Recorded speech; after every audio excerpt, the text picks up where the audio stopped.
Plus, there's a twist. It gets bizarre. There's a twist. People who have died without having a chance to hear will be resurrected into the new system and have a second chance. People who are living and are destroyed by Armageddon, they don't get resurrected. They have no second chance. So if you don't go door to door and give them the chance to hear, and they die at Armageddon, then you're blood guilty. Oh, so only the people that died in Armageddon. Yeah, so the ones that die at Armageddon, they don't get a second chance. The ones that died before then, they get resurrected. So that's why it's so urgent. If there's a tidal wave coming, and you know it's coming, and you know those people could die, you have a responsibility to warn them. And so that's why it's so urgent that they go door to door and warn everyone.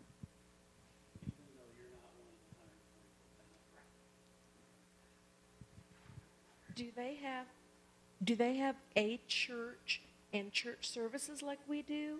Or is it just a building where they gather their literature and run around knocking on doors? That's a good question. Do Jehovah's Witnesses have services like us? Well, they do in some respect. They have what they call the Sunday meetings, which consists of a public talk. That would be like our sermon, where we hear one person get up and speak the message. They have like an elder get up and give a public talk. And then they'll have something called the Watchtower study. That would be kind of like our Bible studies, but it's a little different because it's all done in their literature, and you go with their literature's interpretation. But they'll have an article each week that they're told to read and study in preparation for this Watchtower study. And then what they'll do is, just like we have the mic passing around here for question and answers, someone will conduct that, send the mic out to different Jehovah's Witnesses to answer the questions that are in the Watchtower study. But those questions are given at the bottom of the Watchtower, and the answers are in the text. So no thinking or studying as far as beyond the text is involved. All you have to do is underline your answer according to those questions, and that's it. So it's more of a rote training.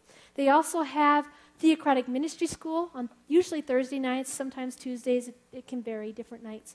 But that's where they train their people to stand up, and they'll have even two sisters, women, that will sit in like two chairs, and they'll practice going door to door. Like, say a Christian says this, well, here's how you answer it. That's why they're well versed in answering common Christian objections.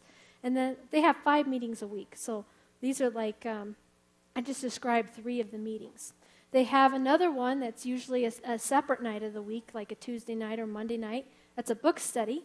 And that's where they'll meet in their homes of Jehovah's Witnesses. Sometimes some of the groups will meet at the Kingdom Hall, but they will break up into smaller groups of, like, probably the most would be 20 people.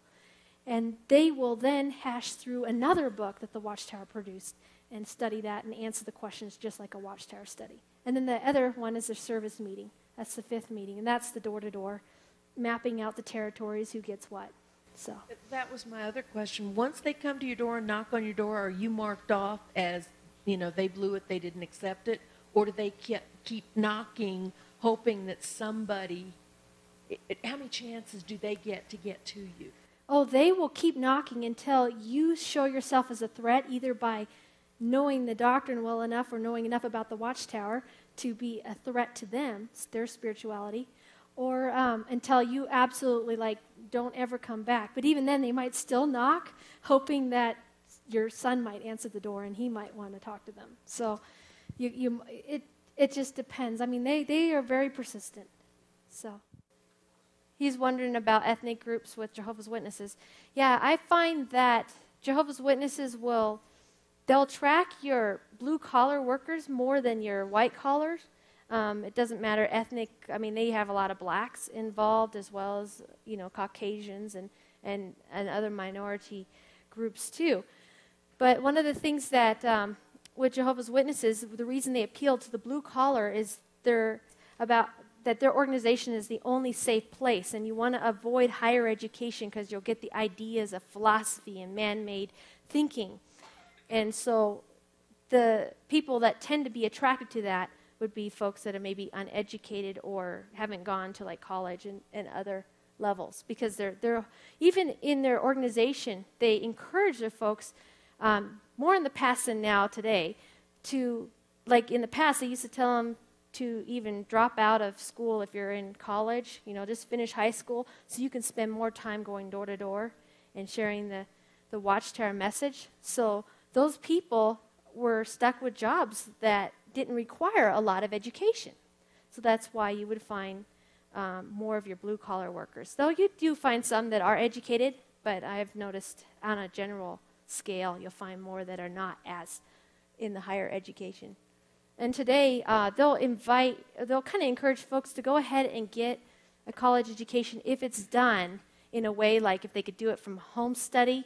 They can go out door to door, still get their hours in, but, they could still take on trade school or some things on the side. And, of course, if you're going to, like, a full master's degree and you're trying to do all those studies and you're trying to get enough money together, working to try to pay for your college, it doesn't give you a lot of time to go door to door. So, again, even though they're not as against higher education today as they have been in the past, your Jehovah's Witnesses will tend to gravitate towards the lower paying jobs so that they can put the more time in. We will wrap it up, and then we'll have some, I'll be back at the back table probably for another half hour.